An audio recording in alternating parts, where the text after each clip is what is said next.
Hello everyone, good afternoon. कल के session में हमने अकबर पूरा कर लिया है, तो आज हम जहांगीर से शुरू करेंगे। लेकिन जहांगीर का शासनकाल ना तो बहुत लंबा रहा मुगलों में, तो थोड़ी देर हम जहांगीर की चर्चा करेंगे और उसके पश्चात हम शाहजहां, यानी आज हम दो जो है मुगल सम्राटों को कवर कर लेंगे। तो सबसे पहले हम जहांगीर की चर्चा करते हैं।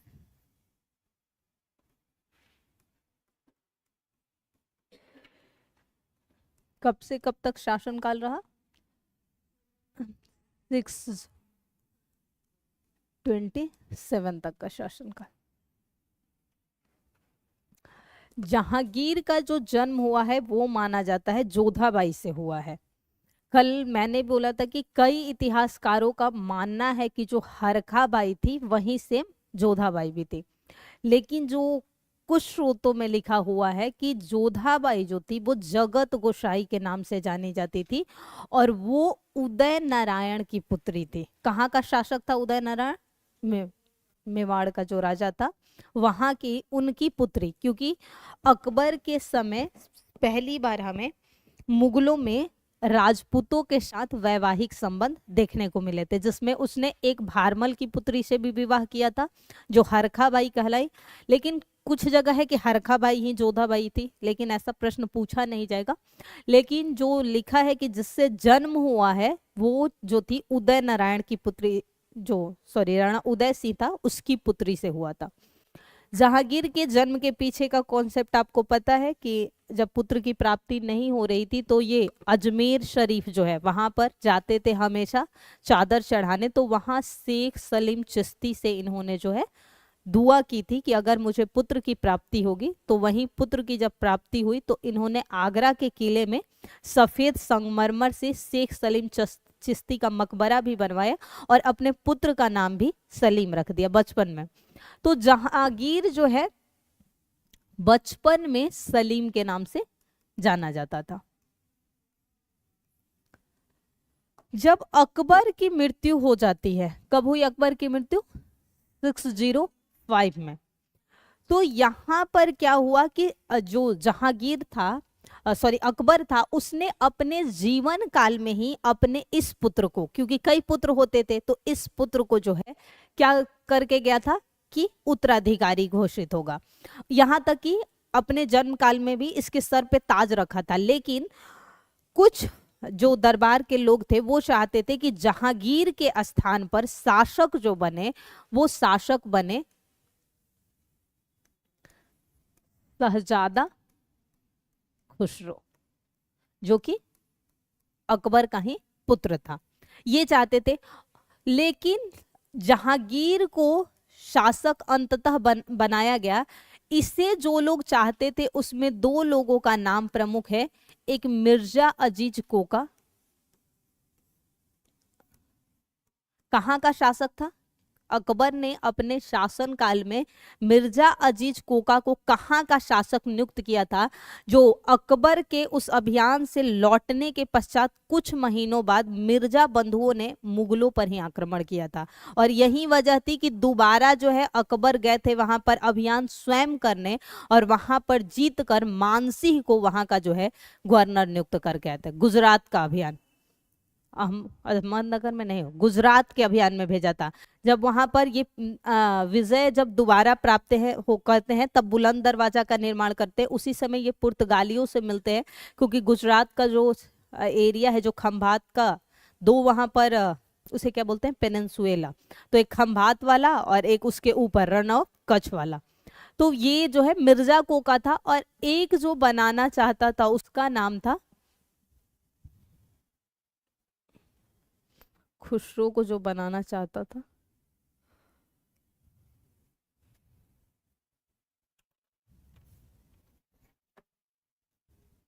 कुछ उस व्यक्ति का नाम था, शासक ही रहा था, किसी मतलब कोई वजीर वगैरह के पद पर रहा था।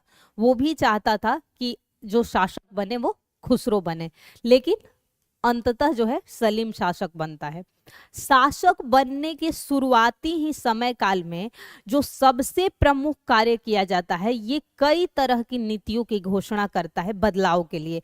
यानी अपने साम्राज्य क्षेत्र में शांति व्यवस्था बनाने के लिए जहांगीर अपने आरंभिक शासन काल में कुछ घोषणाएं करता है। प्रमुख नीतियों की घोषणा करता है।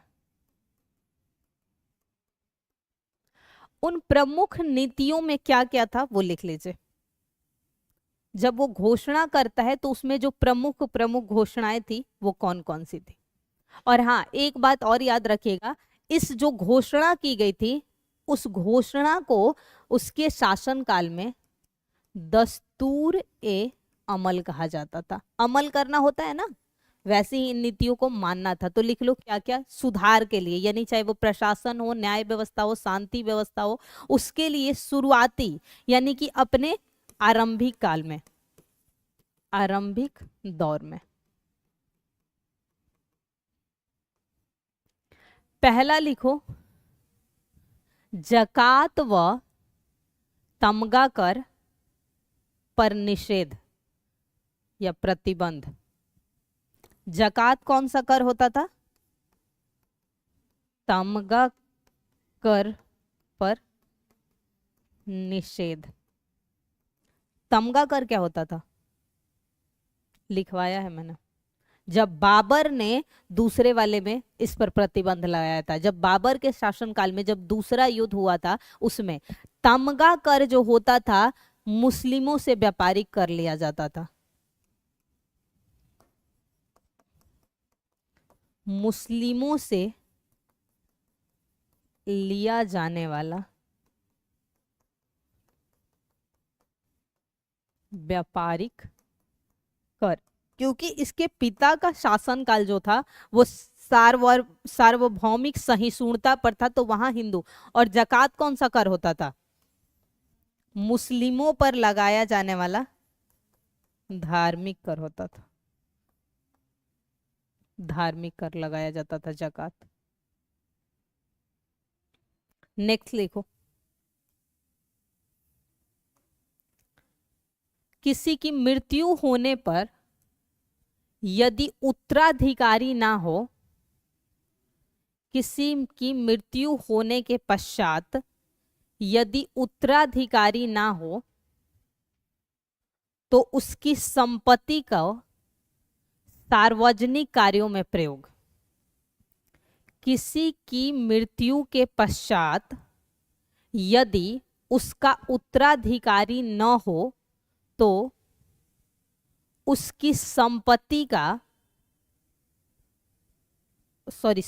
को सार्वजनिक कार्यों में प्रयोग, जैसे कि सराय बनाने में, कुआं बनाने में, कोई भी पब्लिक का ऐसा कार्य जिसमें सबका वो जो हो उसके लिए करता था। नेक्स्ट लिखो।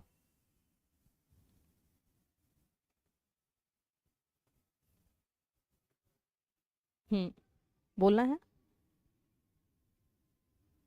नेक्स्ट लिखो,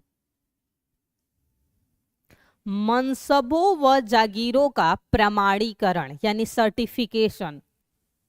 पंजीकरण अलग होता है, वो रजिस्ट्रेशन होता है, और प्रमाणीकरण होता है सर्टिफिकेशन। यानी कि मनसबों व जागीरों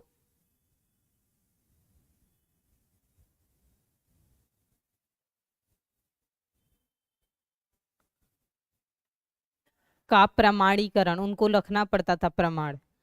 आइम भूमि पर प्रमाणीकरण, सॉरी का प्रमाणीकरण, मैंने सर्च किया, आइम भूमि का पता नहीं किस भूमि के लिए किया गया है, बस याद रख लीजिए। मैंने सर्च किया, कुछ ऐसा दिखा नहीं रहा था किस प्रकार की भूमि का किया जाता था। आइम, आइम भूमि, मुझे लग रहा है ये वो भूमि होती थी जो मदद के लिए रखी जाती थी, क्योंकि इसके लिए एक शब्द मदद ए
लिखो कांगड़ा विजय 1620, ये पहला हो गया।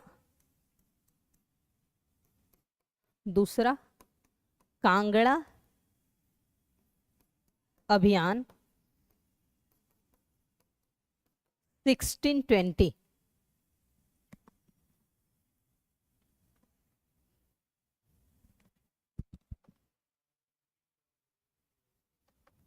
अच्छा, एक तो सर यहाँ दिखाई नहीं देता ना कि बच्चे बोले भी तो, कहाँ दिखाए? अच्छा, यहाँ इस साइड दिखाई देता है, मेरे को आदत इधर देख रही। अच्छा, राजनीतिक अभियानों में पहला पॉइंट है मेवाड़ अभियान 1605 से 1615 तक, जिसमें यहाँ पर जो शासक था यानी मेवाड़ का अब अगला शासक जो बन गया था वो चुना गया था आपका महाराणा राणा प्रताप के बाद, सॉरी क्या नाम था, रतन नहीं था, महाराणा प्रताप। महाराणा प्रताप के पश्चात अगला जो शासक चुना गया था वो राणा अमर सिंह था। तो अमर सिंह को ही यहाँ पर अधीनता न स्वीकार करते हुए उसने एक संधि स्वीकार की और उसी के बाद जो है मेवाड़ जो है इनका अंग बना। इसी समय इस अभियान के बाद खुर्रम यानी कि जो शाहजहां था उसे शाह खुर्रम की पदवी दे दी जाती है। और उसके बाद अगला अभियान कांगड़ा अभियान 1620 में। नेक्स्ट लिखो।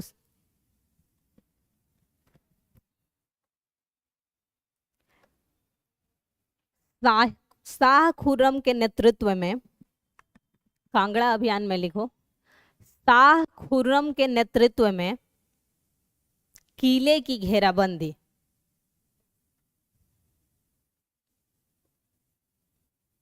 शाह खुर्रम के नेतृत्व में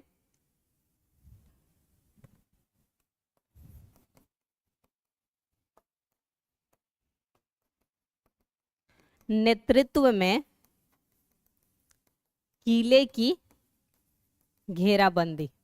लेकिन अंततः कुछ नहीं होता है तो लास्ट में क्या होता है, इस अभियान में क्या करते हैं यानी कांगड़ा की जो सेना थी वो क्या कर लेते हैं, कुछ महीनों पश्चात आत्मसमर्पण कर लेते हैं। और इसी में कहा जाता है इस अभियान में कि जहांगीर के शासनकाल का सबसे कठिन अभियान था। और जब यहाँ यानी कांगड़ा की सेना द्वारा आत्मसमर्पण कर लिया जाता है तो इसी अभियान में जहांगीर ने गाय कटवाकर मांस वो करवाया था, जश्न मनाया था, गायों को कटवाकर जश्न मनाया गया था इस अभियान में, कांगड़ा अभियान में। तो ये बस सिंपल सिंपल पॉइंट्स। नेक्स्ट लिखो दक्षिण अभियान। दक्षिण अभियान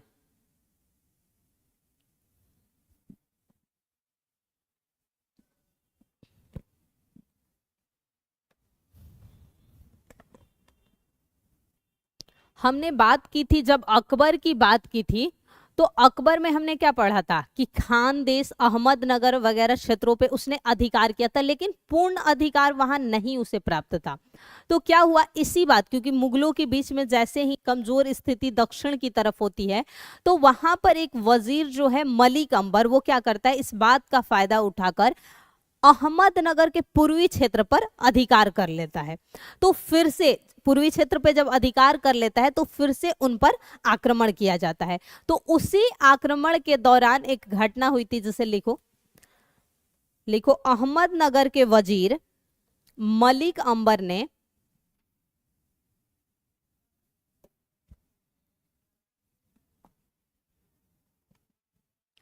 मुगलों के दक्कन क्षेत्र पर कमजोर स्थिति का फायदा उठाते हुए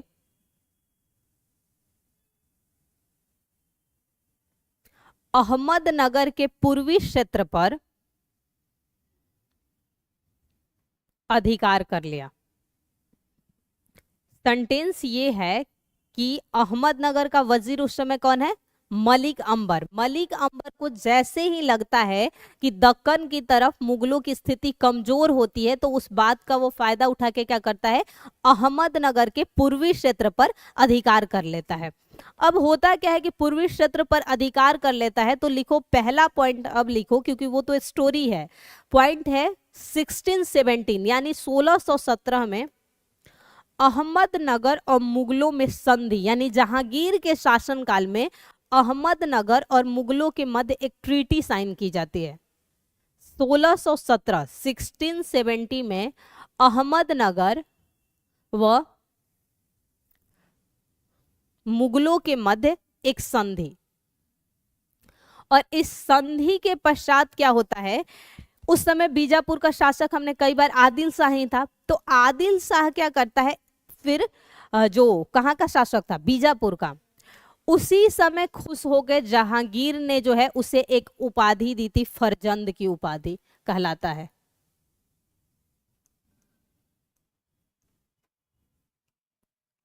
फरजंद की उपाधि, जिसका अर्थ कहा जाए तो फारसी शब्द है, शायद पुत्र होता है। तो ये जो उपाधि दी गई थी,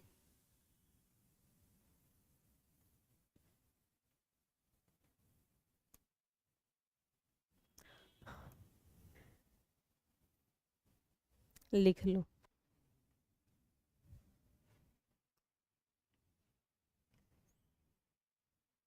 ये टच हो गया, फरजंद की ये उपाधि दी गई थी बीजापुर के शासक को, बीजापुर के शासक आदिल शाह को, किसके द्वारा, और इसी अभियान यानी कि जब संधि हुई थी तो उस संधि के पश्चात, क्योंकि जीत अंततः इन्हीं की मानी गई थी, तो उसी समय शाहजहां कहलाया था, वरना इससे पहले वो खुर्रम के नाम से जाना जाता था। जब वापस आया था वो तो दिया गया था।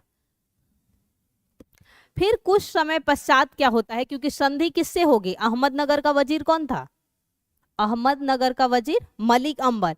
मलिक अंबर क्या करता है, कुछ समय पश्चात फिर से संधि का उल्लंघन, कभी भी जो ट्रीटी होती है तो कुछ पॉइंट्स रखे जाते हैं कि आपको ये मानना है, जैसे कि हमारे क्षेत्र पर आप आक्रमण नहीं करेंगे, किसी शत्रु देश को जो है आप शरण नहीं देंगे, ऐसी संधियां होती है दो शासकों के मध्य।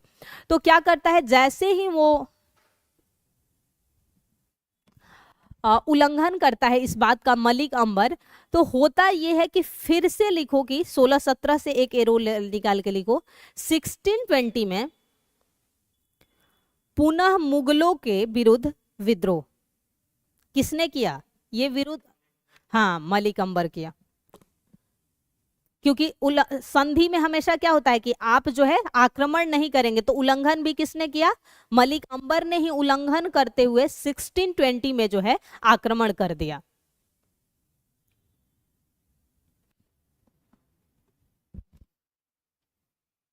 और यहीं पर जब शहजादा खुर्रम जो है इस आक्रमण को, मतलब कह सकते हैं कि यहाँ जब मलिक अंबर आक्रमण करेगा तो उस आक्रमण को कह सकते हैं कि खत्म करेगा, तभी जो है वहां से लिख लो वो शाहजहां कहलाने लगा। यही अभियान था जहां से वो शाहजहां कहलाया। यानी कि दूसरी बार भी नेतृत्व किसने किया, पहली बार तो संधि कर ली गई थी, 17 में कोई आक्रमण नहीं है, वो संधि है, तो वहां नेतृत्व से कोई मतलब नहीं है। दूसरी बार आक्रमण किया गया है तो हमेशा आक्रमण के समय कोई ना कोई नेतृत्व करता होगा, तो यहाँ नेतृत्व किया था खुर्रम ने, तो यहां से खुर्रम क्या कहलाया, शाहजहां।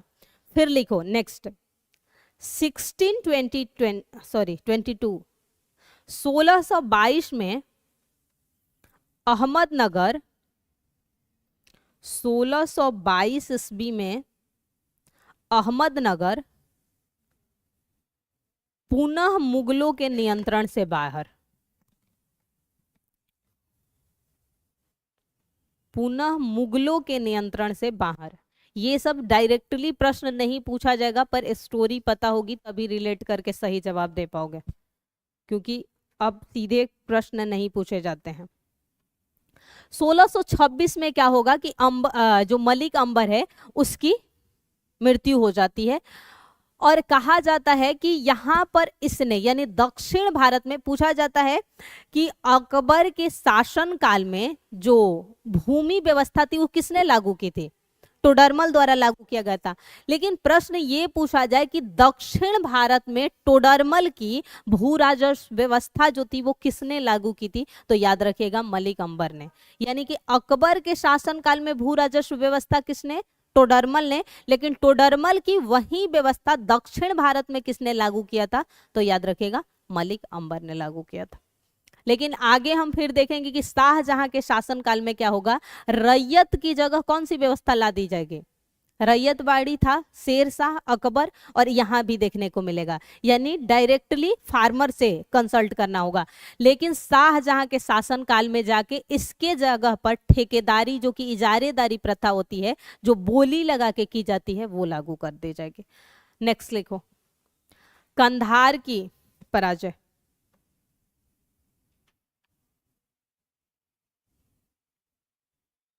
यही माना जाता है कि जहांगीर के शासनकाल में कंधार हमेशा के लिए भारत से छिन जाता है। लिखो, 1622 ईस्वी में फारस के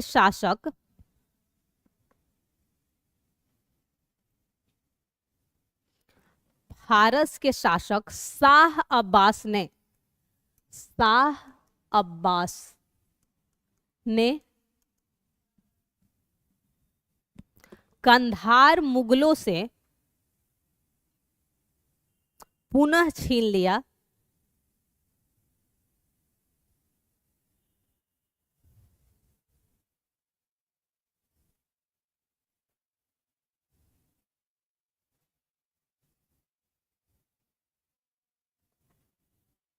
यानी कि उसके पश्चात से अब वो ईरान का हिस्सा रहेगा, कभी भी फिर नहीं आएगा। नेक्स्ट लिखो, राजपूत नीति। राजपूत नीति की शुरुआत किसने की थी मुगलों में? हाँ, तो राजपूत नीति को फॉलो करेगा जहांगीर शाहजहां के शासनकाल में। लेकिन शाहजहां के पहला नियम लिखो, राजपूतों के साथ वैवाहिक नीति। राजपूतों के साथ वैवाहिक नीति। दूसरा पॉइंट लिखो,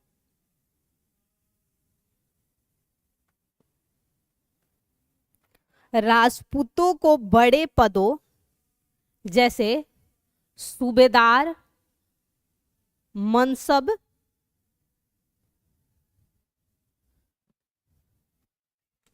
पर नियुक्ति। सूबेदार भी नियुक्त किए जाते थे, बड़े बड़े मनसब भी राजपूतों को दिए जाते थे। यानी सिंपल भाषा में कह सकते हो कि प्रशासन में उच्च पदों पे जो है राजपूत होते थे इनके शासनकाल में। तीसरा लिखो, राजपूतों को उनके क्षेत्रों से बाहर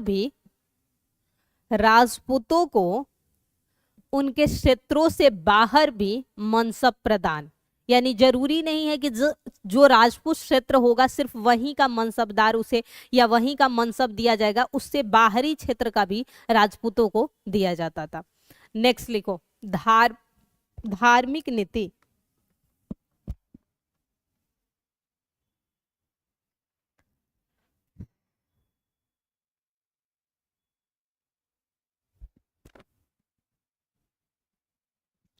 दीन ए इलाही को समाप्त। क्या था दीन ए इलाही? दीन ए इलाही क्या था? वो तो इबादत का नाम होता जो बनाया गया था, एकेश्वरवाद, दीन ए इलाही। हाँ, एक धर्म ये वाला, जो कि जिसको नया धर्म कुछ इतिहासकारों का मानना था लेकिन उसे नहीं। तो लिखो, दीन ए इलाही में दीक्षा देना समाप्त। यानी कि उसमें दीक्षा ग्रहण करना पड़ता, उसका मेंबर बनना पड़ता था। दीन ए इलाही में मैंने बताया था जो अल्लाह अकबर वाला और जो कैप पहनना होता था। तो दीन ए इलाही में दीक्षा देना समाप्त कर दिया तथा उसके स्थान पर सुलह ए कुल की नीति। क्या थी सुलह ए कुल की नीति अकबर के समय? अकबर के समय में सबसे पहली जो धार्मिक में यही किया गया था ना, सुलह ए कुल की नीति लाया गया था, सार्वभौमिक समन्वय का स्थापित करना या सार्वभौमिक सहिष्णुता। तो उसने क्या किया, दीन ए इलाही जो था उसे समाप्त कर दिया, क्योंकि उसमें मेंबर बनना होता था, वो एक धर्म की तरह होता था, तो उसे समाप्त करके सिर्फ सुलह ए कुल नीति को इसने अपनाया है। नेक्स्ट लिखो, 1612 में रक्षाबंधन की शुरुआत किसने बांधा था? हुमायूं को रक्षाबंधन, राखी, सॉरी रक्षाबंधन नहीं, 1612 में रक्षाबंधन की शुरुआत, हाँ 1612।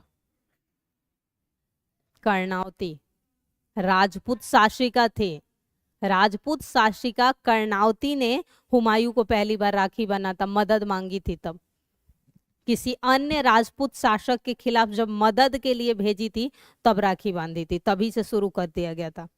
दूसरा लिखो, तीसरा लिखो, कश्मीर के ब्राह्मणों को सजा, कश्मीर के ब्राह्मणों को, जो राजौरी वगैरह वाला क्षेत्र है, काफी हमेशा देखिएगा ब्राह्मण का जब भी मुद्दा होता है कश्मीर में तो हमेशा राजौरी ये सब चर्चे में आता है, तो उन क्षेत्रों में ब्राह्मणों को जो है सजा दिया था। नेक्स्ट लिखो, गुजरात के जैनियों को सजा, सजा में बहुतों की हत्या भी करवा देता था वो।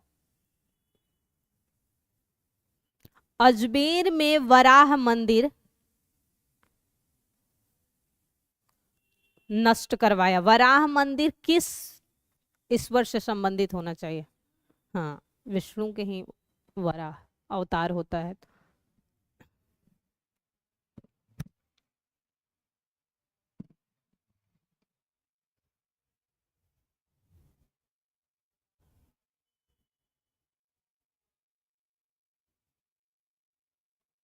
नेक्स्ट लिखो, विदेशी यात्री, कौन कौन से विदेशी यात्री आए थे, कौन बताएगा? हाँ, उसके अलावा 3 यात्री आया है अंग्रेज जहांगीर के शासनकाल में। हॉकिंस, उसके बाद हाँ उसके बीच में एक आया था मिडल्टन। लिखो, विदेशी यात्री 1608 हॉकिंस, 1608 हॉकिंस। ये क्या क्यों आया था? एक शाही आज्ञा लेकर आया था, लॉयल डिग्री, जो कि सूरत में कंपनी, तो जो सूरत में कंपनी अस्थाई खोली गई थी इसी के समय, बाद में जाके किसके समय जो है अस्थाई खोली जाएगी? जब मिडल्टन आएगा तो उसके समय अस्थाई खोली जाएगी। अस्थाई सूरत में पहले से स्थापित की गई थी कंपनी, इसीलिए कई बार जो मान लिया जाता है, क्योंकि जो मसूलीपट्टनम में बना है वो तो कितने में 13 से पहले बना है, 11 का बना है, लेकिन उसे पहला नहीं माना जाता है। क्यों? क्योंकि अस्थाई कंपनी उससे पहले 1608 में हॉकिंस की आज्ञा पर बनवाया गया था, इसलिए सूरत को पहली मानी जाती है। नेक्स्ट लिखो, इसे कौन सी उपाधि दिया था? इंग्लिश का, हाँ ठीक। नेक्स्ट लिखो, कैप्टन मिडल्टन 1611, कैप्टन मिडल्टन 1611 व्यापार की अनुमति, ये भी व्यापार के लिए ही आया था। और फिर लिखो, इसी के पश्चात सूरत में, ब्रैकेट में लिख लेना 1613, 1613 में ही था ना, हाँ 1613 स्थाई कंपनी, कंपनी नहीं स्थाई किला, फोर्ट होता था ना, कोठी लिख सकते हो उसके लिए, कोठी स्थापित, स्थाई यहां पर थी। और जब हॉकिंस वाली थी सूरत में ही थी, लेकिन वो अस्थाई तरीके से थी, ये परमानेंट थी। नेक्स्ट लिखो, 1615 में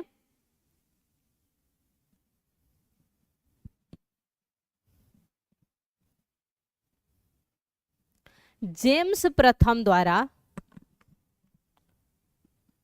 1615 में जेम्स प्रथम द्वारा सर टॉमस रो, या थॉमस रो भी लिखा होता है तो सेम ही है, वो गूगल ट्रांसलेट का इशू है। सर टॉमस रो ऐसे लिखा जाता है, सर टॉमस रो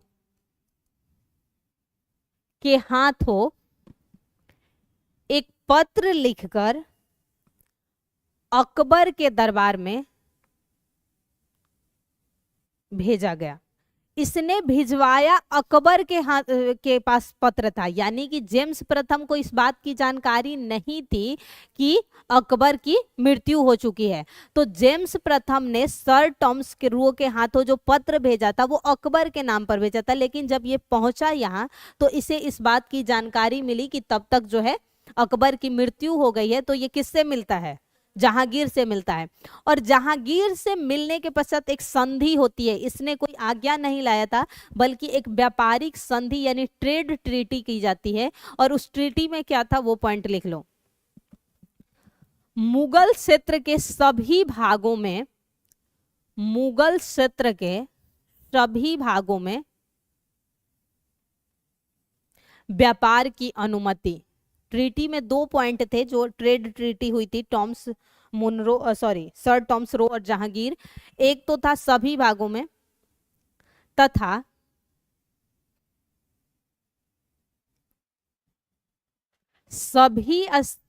मतलब सभी भागों में क्या मैंने लिखवाया?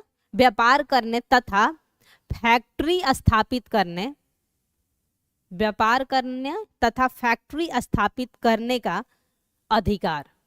यानी कि वो सभी क्षेत्रों में व्यापार भी करेगा और केंद्र भी स्थापित करेगा, यानी ट्रेड सेंटर भी बनाएगा और ट्रेड भी करेगा। और यही वजह था कि धीरे धीरे हम देखते हैं कि ब्रिटिश का कई क्षेत्रों में जो है, आप देखेंगे कि 13 के बाद लगातार कई क्षेत्रों में, बालासोर में, मद्रास, अलग अलग क्षेत्रों पे जो जाके है उनकी व्यापारिक कोठियां स्थापित, क्योंकि 13 के ट्रीटी में ये बात ही मेंशन था कि हमें जो है पूरे क्षेत्र पर व्यापार का अधिकार मिलना चाहिए। चित्रकला में लिखो, क्योंकि इसके काल को हम चित्रकला का स्वर्ण काल कहते हैं। तो चित्रकला में 2 चित्रकार ही फेमस है जिनसे कई बार प्रश्न पूछा गया है। लिखो, प्रमुख चित्रकार अबुल हसन, ब्रैकेट में लिखो अबुल हसन के नादिर उल जमा की उपाधि, नादिर उल जमा की उपाधि, यानी अबुल हसन को इसने कौन सी उपाधि दी? नादिर उल जमा। और ये प्रश्न पूछा गया है। नेक्स्ट लिखो, उस्ताद मंसूर नादिर उल अस्र की उपाधि, उस्ताद मंसूर को जो दिया गया नादिर उल अस्र की उपाधि, ये दोनों पूछा जा सकता है। बाकी बहुत कुछ, मृत्यु हो जाएगी, जनता न्याय, ये सब तो जंजीर वाला तो लिखा गया है ना। हाँ, वो जब हम प्रशासनिक विशेषता पर देखेंगे ना तो वहां सब, हाँ तो उसमें हम देख लेंगे सारी प्रशासनिक विशेषताओं में सबकी विशेषताओं को देख लेंगे। नेक्स्ट लिखो शाहजहां, शाहजहां।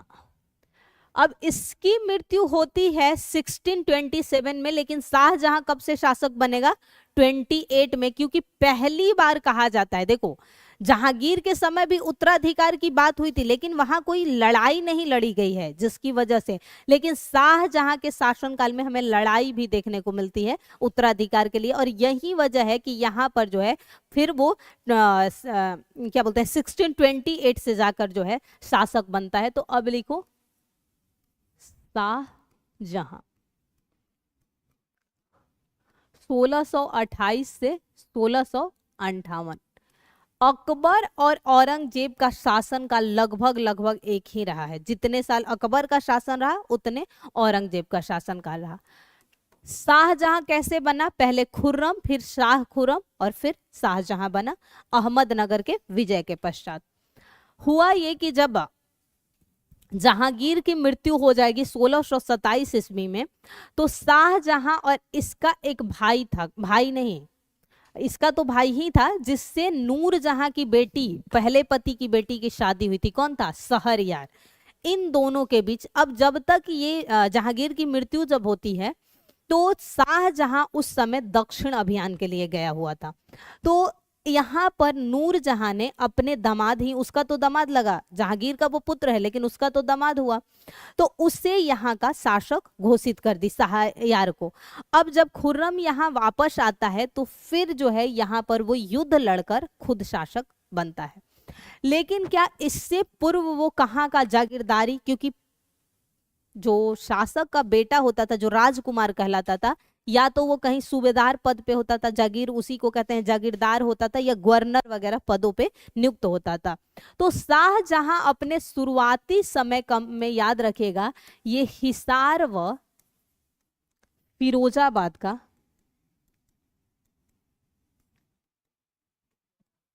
जागीरदार था। यानी अपने पिता के शासन काल में क्या था, ये वहां का जागीरदार था।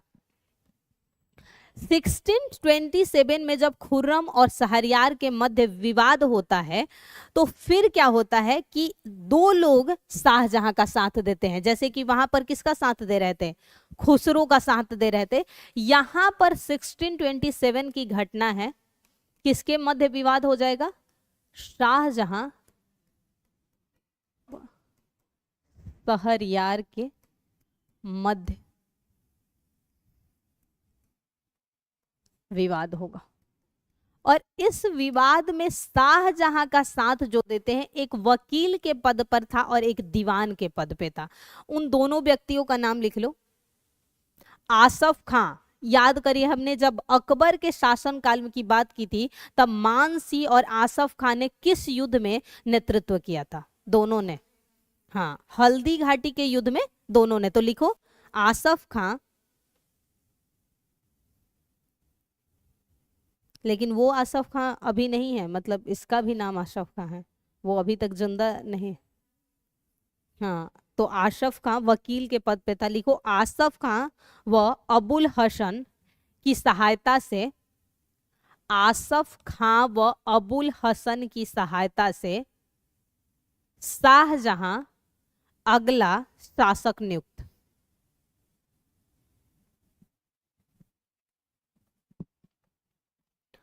और यही मुगल शासक था जिसने अपनी राजधानी कहाँ, आगरा से स्थानांतरित करके कहाँ कर दी थी, दिल्ली। इससे पूर्व सबने आगरा को अपनी राजधानी बनाई थी, पर इसने जो है राजधानी आगरा से स्थानांतरित करके दिल्ली। ये जिस पूरे नाम के साथ शासक बना था वो बस सुन लो, पूरा एड्रेस ही है इसके नाम में, अबुल मुजफ्फर शहाबुद्दीन मोहम्मद साहिब किरण एहसाने। इतने बड़े नाम के साथ ये उपाधि पर बैठा था। खैर ऐसे प्रश्न पूछे नहीं जाते कभी में, तो इसमें अपनी दिमाग का दही मत करो। लिखो प्रमुख विद्रोह। जो प्रश्न हमेशा बनेगा विद्रोह से, नेतृत्वकर्ता से, युद्ध से बनेगा, या उसके द्वारा किए गए प्रशासनिक, धार्मिक, सामाजिक जो भी सुधार होंगे उसी से। क्योंकि उस एग्जामिनर भी नहीं चाहता कि वो किसी के वो टेस्ट करे कि आपको फैक्ट्स कितना, वो देखता है कि बच्चा कितना स्मार्ट तरीके से। और खासकर अब गया वो जमाना जब लूसेंट पढ़ के पीढ़ी निकल जाता था।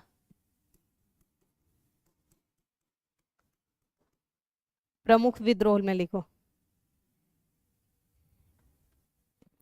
1628 बुंदेला अभियान। बुंदेला अभियान, स्टोरी सुनो। बुंदेल क्षेत्र की बात हो रही है। यहाँ पर शासक जो था, लिख लो, उसका शासक का नाम था जूझर सिंह। और यही जूझर सिंह, तो इस अभियान का नेतृत्व करने के लिए ये अपने पुत्र औरंगजेब को भेजेगा, और औरंगजेब का पहला वो अभियान माना जाता है। तो सबसे पहले क्या होता है, जूझर सिंह जो यहाँ का शासक था वो पहले तो नहीं मानता है, ये क्या करता है, इसका जो क्षेत्र है, लेकिन कुछ समय पश्चात जो है ये आत्मसमर्पण कर देता है और लगभग 5-6 साल जो है ये मुगलों की सेवा में रहता है जूझर सिंह। लेकिन क्या होता है कि कुछ समय पश्चात ये क्या करता है कि 1634 में जो गोंडवाना का क्षेत्र था, जहां का राजा प्रेम नारायण था, उसकी राजधानी को जीत लेता है। फिर उसके बाद दोबारा जब अभियान किया जाएगा जुझर सिंह पे, तब औरंगजेब जाता है। तो बस मेन जो पूछा जाएगा आपसे ईयर, और पूछा जाएगा कि नेतृत्व किसने। तो लिख लो 1628 लिखा है आपने, हाँ लिखो। 1629 में 1629 में जूझर सिंह आत्मसमर्पण कर मुगलों की सेवा में शामिल, आत्मसमर्पण कर मुगलों की सेवा में शामिल। इस अभियान में पहली बार लिखो कि नेतृत्व किसने किया था, स्वयं शाहजहां ने, क्योंकि ये अभियान 2 बार हुआ है। तो लिखो पहली बार जो है शाहजहां ने स्वयं नेतृत्व किया था, शाहजहां ने स्वयं नेतृत्व किया है।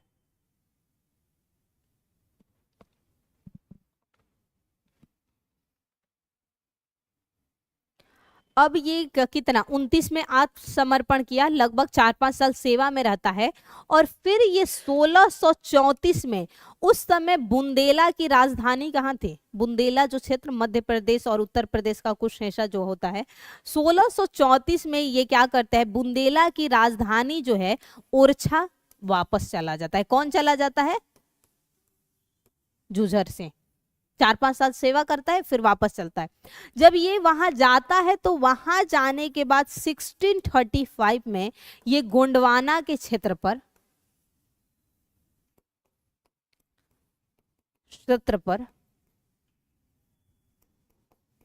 आक्रमण करता है। और गोंडवाना का शासक कौन था उस समय, तो यहां का शासक था प्रेम नारायण। प्रेम नारायण जो था यहां का शासक था। ये क्या करता है कि प्रेम नारायण की हत्या कर देता है, उसे मारकर इसकी जो राजधानी थी, यानी कि गोंडवाना की राजधानी थी, उस पर अधिकार कर लेता है। गोंडवाना की राजधानी उस समय थी चौरागढ़, जिस पर ये अधिकार, कहानी बस सुन लो, अधिकार कर लेता है। उसके बाद क्या होता है कि मुगलों में एक नियम होती थी, मुगलों में एक नियम है कि अगर आप मुगलों के अधीन हैं तो आप मुगलों के किसी और अधीन शासक के यहाँ आक्रमण नहीं कर सकते। इसने गलती की, खुद अधीनता स्वीकार किया था। और गोंडवाना ऑलरेडी हमने पढ़ा था, गोंडवाना आक्रमण अकबर में देखा था, तो ये ऑलरेडी अधीन थे ही। तो एक अधीनस्थ शासक द्वारा दूसरे अधीनस्थ शासक पर आक्रमण करने की वजह से कहा गया नियम को तोड़ना। इस वजह से क्या किया गया कि पुनः जूझर सिंह पर औरंगजेब के नेतृत्व में बुंदेला पर आक्रमण किया गया। तो अब लिखो 1635 में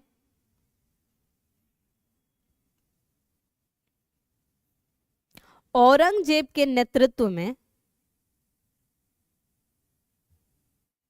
पुनः जूझर सिंह पर आक्रमण।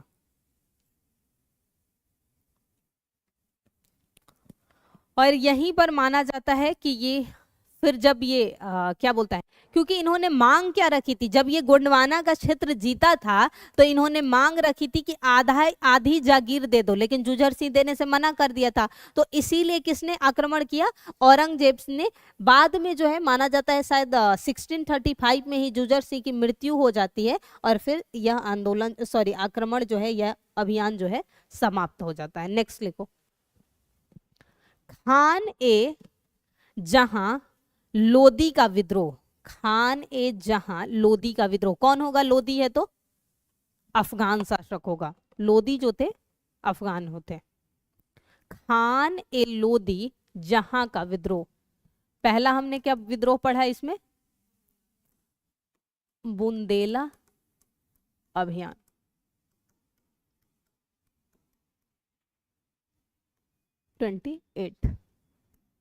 दूसरा खान ए लोदी का विद्रोह। अब खान ए लोदी जहांगीर के शासनकाल में भी आया था मुगलों के साथ, लेकिन हुआ क्या कि खान ए लोदी था कौन, सबसे पहला सवाल। तो ये एक अफगान शासक सिंपल सा है, लेकिन ये जो था अफगान शासक के अलावा दक्कन का सूबेदार था। दक्कन में 5 क्षेत्र हमेशा महत्व में रहे थे, अहमदनगर, बरार, बीजापुर, गोलकुंडा और हाँ बीदर। तो दक्कन का इसे सूबेदार नियुक्त किया गया था। इसने यानी कि खान ए लोदी ने बुंदेला विद्रोह में शाहजहां की मदद भी की थी, लेकिन इसे जब बुलाया गया किसके दरबार में, मुगल दरबार में, तो ये आया तो, लेकिन इसे स्वयं पता नहीं ऐसा क्यों लगा कि ये सुरक्षित महसूस नहीं कर रहा है, तो ये बिना राजा को बताए वापस भाग गया। जैसे ही इस बात की जानकारी राजा को मिली कि खान ए लोदी भाग गया, क्योंकि इसे बुलाया गया था, क्योंकि ये जहांगीर के शासनकाल में भी दरबार में आया था, तो इसका पीछा करते करते सेना ने चंबल के जो क्षेत्र है, चंबल नदी का जो क्षेत्र है, वहां पर विद्रोह करते हैं। और ऐसा कहा जाता है कि उस विद्रोह में ये भागकर दक्कन के किसी राजा के यहाँ शरण ले लेता है, लेकिन कुछ समय पश्चात जो है इसकी मृत्यु भी हो जाती है। तो एक पॉइंट लिखो, यहां तक कहानी स्पष्ट है कि ये दरबार में आता है और भाग जाता है। तो लिखो, चंबल नदी के तट पर मुगलों की सेना व खान ए जहां लोदी की सेना के मध्य युद्ध। इसका अच्छा जहां नहीं ले, पूरा नाम इसका खान ए जहां लोदी था।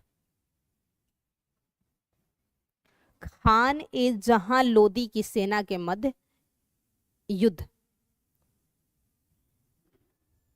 युद्ध में अंततः ये क्या होता है, खान ए लोदी भागकर अहमदनगर चला जाता है। कहाँ चला जाता है, अहमदनगर चला जाता है। लेकिन 1631 में जब इसकी मृत्यु हो जाती है तो इस विद्रोह का अंत मान लिया जाता है। लिख लो, 1631 में खान ए लोदी की मृत्यु, खान ए जहां लोदी की मृत्यु, और उसी के पश्चात विद्रोह का अंत हो जाएगा। तो एक ये था इसके समय काल में। 1632 में आप मॉडर्न हिस्ट्री में पढ़े होंगे कि हुगली पर शाहजहां ने अंग्रेजों को हटा दिया था 1632 में, क्योंकि उन्होंने लूटपाट किया था। क्योंकि इससे पूर्व के शासकों ने, जहांगीर और अकबर ने इन्हें क्या दिया था, पुर्तगालियों के नमक के व्यापार का एक अधिकार, यानी नमक पर व्यापार करने की मोनोपोली जो थी इन्हीं के हाथों में थी। तो इन्होंने जब हुगली को लूटा तो शाहजहां ने भगा दिया, लेकिन बाद में आप देखेंगे औरंगजेब पुनः इन्हें वापस बुला लेगा। वो सब कहानी जब मॉडर्न हिस्ट्री में पढ़े होंगे आप लोग। नेक्स्ट लिखो, सिख विद्रोह। सिख विद्रोह में बस कहानी सुन लो या एक एक पॉइंट लिख लो। शाहजहां के शासन काल में 3 सिख विद्रोह हुए थे। बहुत अजीब अजीब कारणों से सुनोगे तो लगेगा। एक कहा जाता है कि इनका जो बाज है उड़कर उनके खेमे में जाता है, तो इनका सिखों से विद्रोह होता है। दूसरा क्या होता है कि जब गुरु गोविंद सिंह जो थे, छठे जो थे, उनका नाम क्या था, गोविंद सिंह नहीं, श्री गोविंद कुछ करके ही उनका भी ना, हाँ, हरगोविंद। तो हरगोविंद ने जब श्री हरगोविंद शहर की स्थापना की तब इन्होंने विद्रोह किया। तो दूसरा सिख विद्रोह वहां देखने को मिला था। और उसके बाद एक माना जाता है कि शाहजहां के अस्तबल से 2 घोड़े चुराकर सिखों को दे दिया गया था किसी व्यक्ति द्वारा, तो ये हुआ था। मतलब सोच सकते हो कि जैसे गांव में नहीं होता है कि किसी का धान एक बोझा किसी ने उठा लिया, कट्टा उठा लिया तो झगड़ा होता है, किसी की मिर्ची चुरा लो तो झगड़ा हो जाएगा, बैंगन चुरा लो, वैसे झगड़े थे, कोई बड़ा विद्रोह नहीं था। तो ये बस याद रखना है, सिखों के साथ विद्रोह हुआ था। अब इन्होंने साम्राज्य विस्तार के लिए बहुत सारा किया, क्योंकि साम्राज्य विस्तार की नीति जो है अकबर के शासनकाल में, लेकिन जहांगीर के शासनकाल में इतनी फली फूली वो नीति नहीं थी। तो इन्होंने साम्राज्य विस्तार के लिए जो किए, तो सिर्फ नाम लिख लो क्योंकि उनकी स्टोरी इतनी लंबी लंबी है। तो लिख लो कहां कहां पर किया था। लिखो, साम्राज्य विस्तार, पहला अहमदनगर,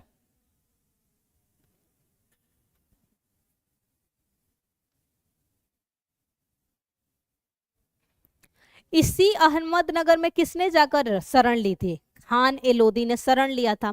तो फिर वहां का जो राजा था उसका नाम था मुर्तजा निजाम शाह ने उसकी मदद की थी जब शरण ली थी।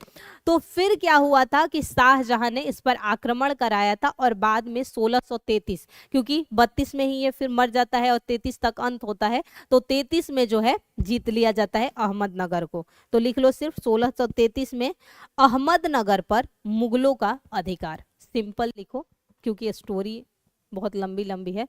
1633 में अहमदनगर पर मुगलों का अधिकार। और ये विद्रोह क्यों किया गया था? क्योंकि खान ए लोदी को वहां के शासक ने शरण दी थी। नेक्स्ट लिखो गोलकुंडा। इस समय गोलकुंडा का शासक था शेख कुतुब शाह, जिसका पूरा नाम क्या था? शेख अब्दुल्ला कुतुब शाह, लेकिन मेनली ये शेख कुतुब शाह के नाम से आप लोग इन्हें पढ़ते होंगे। तो शेख कुतुब शाह क्या करता है? लिखो पॉइंट। 1636 में 1636 ईस्वी में शेख कुतुब शाह कौन होगा? गोलकुंडा का शासक, हाँ, वह एवं मुगलों के मध्य संधि।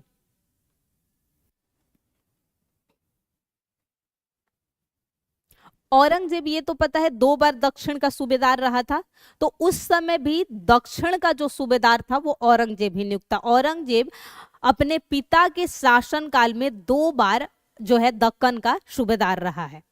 हुआ क्या इस घटना में कि बाद में क्या हुआ कि कोलाकुंडा का जो वजीर था, ये यही के वजीर ने शाहजहां को कोहिनूर भी दिया था, गोलकुंडा के ही। एक वो क्या था कोहिनूर, जो हीरे की परख करता है उसे क्या बोलते हैं? जोहरी। एक जोहरी जो काम करता था उससे उसे मिला था, तो उसे भेंट किया था। तो यहीं पर वो लाइन लिख लो क्योंकि पूछा भी गया है एक बार। कालांतर में या कुछ समय पश्चात भी लिख सकते हो, या कालांतर में गोलकुंडा का वजीर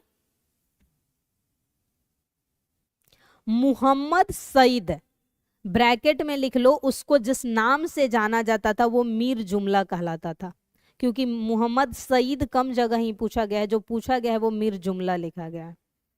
गोलकुंडा का वजीर मुहम्मद सईद, ब्रैकेट में मीर जुमला, ने शाहजहां को कोहिनूर भेंट दिया, और इसी कोहिनूर को उसने कहा मुकुट में सजाया था।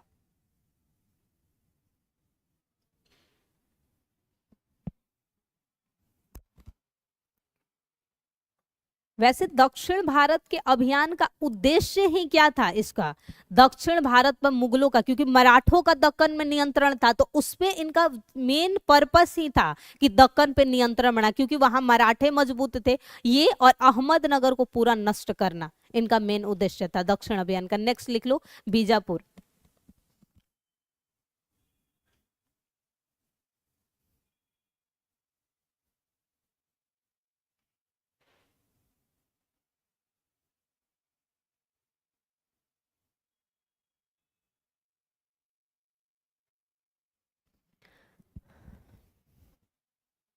शुरू में हमने पढ़ा कि बीजापुर ने अहमदनगर की मदद की थी। जब हम अकबर के शासनकाल में पढ़े थे, तो जब अहमदनगर पे आक्रमण किया गया था तो बीजापुर के शासक ने उसकी मदद की थी।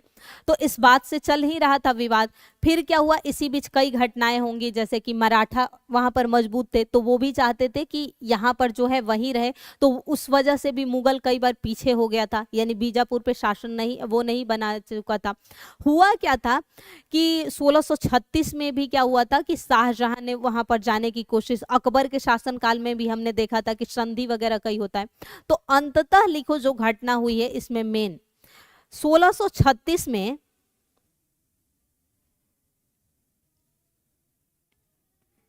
बीजापुर ने, या बीजापुर के शासक लिख लो मुहम्मद आदिल शाह ने, वैसे शासक पता होगा कई बार चर्चा हो चुके हैं, यानी कई घटनाओं के बाद अंततः की बात लिखो कि अंत में क्या हुआ था।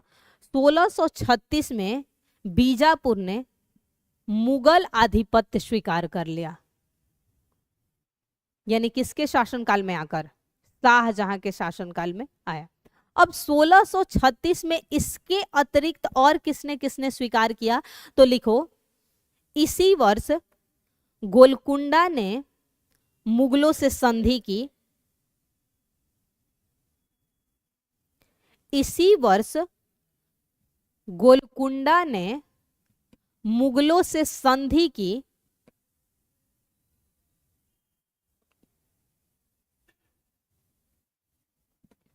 नेक्स्ट पॉइंट लिखो।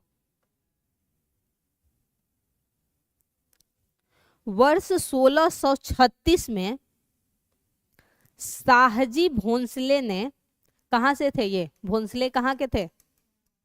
हाँ, शाहजी भोंसले ने भी मुगलों से संधि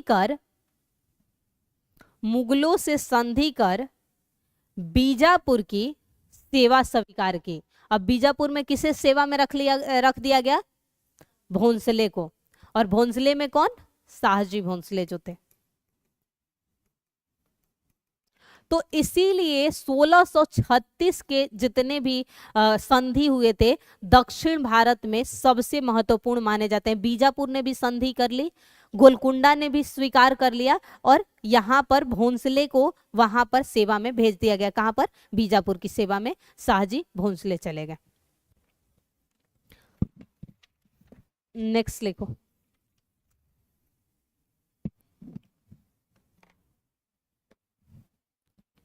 हमने पहले ही बात कर ली थी कि 1622 में कंधार जो है किसके हिस्से में चला गया था? जहांगीर के शासनकाल में ईरान के हाथों में चला गया था। पहले ही वो हार चुके थे और उसके बाद कभी वो भारत का हिस्सा बना ही नहीं। अब लिखो इसके शासनकाल में क्या हुआ। 1638 ईस्वी में, अब दक्षिण तो खत्म हो गया, लिख लो मध्य एशिया, हेडिंग बना लो एक, मध्य एशिया तथा उत्तर पश्चिम का अभियान। मध्य एशिया तथा उत्तर पश्चिम का अभियान।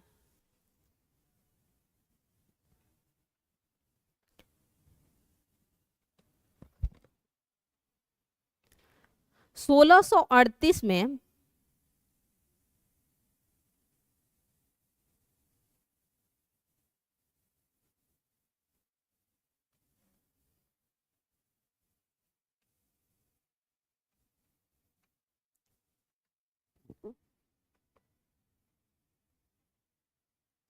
अली मर्दान खां, ऐसे लिखा होगा अली मर्दान खां, अली मर्दान खां।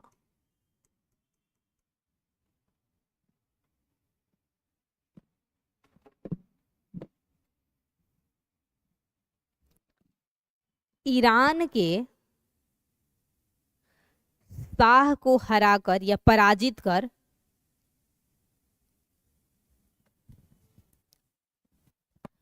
कंधार का दुर्ग मुगलों को सौंप दिया। कंधार का दुर्ग मुगलों को सौंप दिया। यानी फिर एक बार हम देखें कि कंधार किसके हिस्से में आ जाएगा? इनके हिस्से में आ जाएगा। अब क्या होगा? नेक्स्ट लिखो। 1648 में ईरान का शाह अब्बास द्वितीय कंधार पर अधिकार कर लेता है। अब पुनः किसके हिस्से में चला गया? ईरान के हिस्से में। और उस समय यहां पर मुगलों ने किसे गवर्नर नियुक्त कर रखा है? दौलत खां। लिख लो, ब्रैकेट में लिख लो, मुगल गवर्नर जो था उस समय दौलत खां था।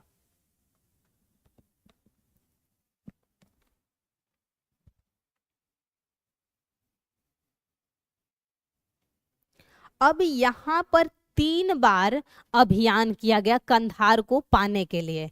2 बार औरंगजेब के समय काल में, और फिर 2 बार जब औरंगजेब असफल होता है तो शाहजहां को दारा सिकोह पे ज्यादा भरोसा होता था क्योंकि सबसे प्रिय मित्र बेटा था, तो दारा सिकोह, लेकिन तीनों बार असफल हुए और यहीं से माना जाता है हमेशा के लिए फिर जो है कंधार से इनका नाता खत्म हो जाता है। तो लिख लो कब कब तीनों अभियान जो हुआ था।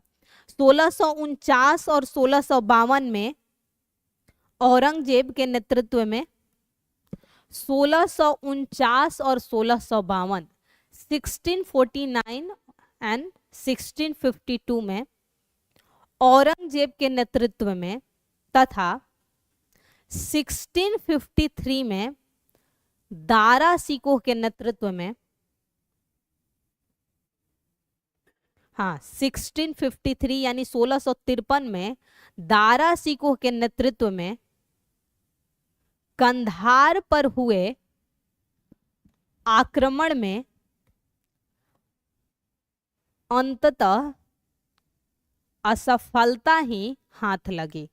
यानी इन तीनों में कभी भी जो है मुगलों को सफलता नहीं मिली, चाहे 2 बार औरंगजेब के शासनकाल में कराया गया, चाहे वो किसके शासनकाल में, दारा शिकोह के नेतृत्व में, सॉरी शासनकाल नहीं, नेतृत्व।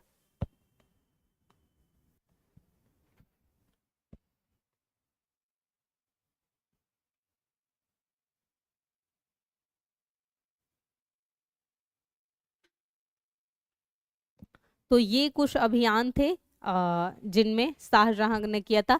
एक और अभियान उसके बाद की कहानी कल से शुरू होगी। एक लिख लो, बल्ख अभियान। मध्य एशिया कहे हैं बल्ख अभियान, हाँ पहला पॉइंट लिखो। शासक लिख लो नजर मोहम्मद, नजर मोहम्मद यहाँ का था, कहाँ का, बल्ख का। शासक नजर मोहम्मद।